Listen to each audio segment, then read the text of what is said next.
15 August या दिवशी आपला भारत देश इंग्रजांच्या गुलामगिरीतून मुक्त झाला. अवघा देश स्वातंत्र्याचा जल्लोष करत होता. मात्र मराठवाडा गुलामीतच होता, कारण आपल्या मराठवाड्यावर हैदराबादच्या निजामाची सत्ता होती.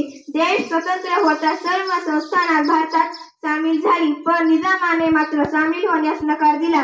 हैदराबाद संस्थानात मराठवाडा हा अत्यंत समृद्ध असा प्रदेश असल्यामुळे निजामाला सत्ता सोडवत नव्हती. निजामाच्या हातून मराठवाड्याची मुक्तता करण्यासाठी आपल्या जीवाची पर्वा न करता अनेक वीर पुढे सरसावले.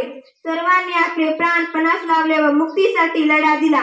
तरीही निजाम शरण येण्यास तयार नव्हता.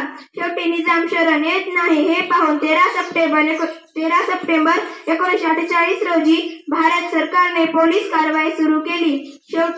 मुख्य फौजा सोलापूरकडून घुसल्या. निजामाची चारही बाजूने कोंडी केली. शेवटी 17 सप्टेंबर 1948 ला निजाम शरण आला. मराठवाडा मुक्त झाला. संग्राम यशस्वी झाला. शेवटी मी एवढंच म्हणते की देशाच्या स्वातंत्र्यानंतरही 1 वर्ष पुन्हा लढा देऊन मराठवाड्याला मिळालेले हे स्वातंत्र्य आपण अबाधित ठेवूया. मराठवाड्याची पर्यायाने देशाची प्रगती साधूया. जय हिंद, जय भारत.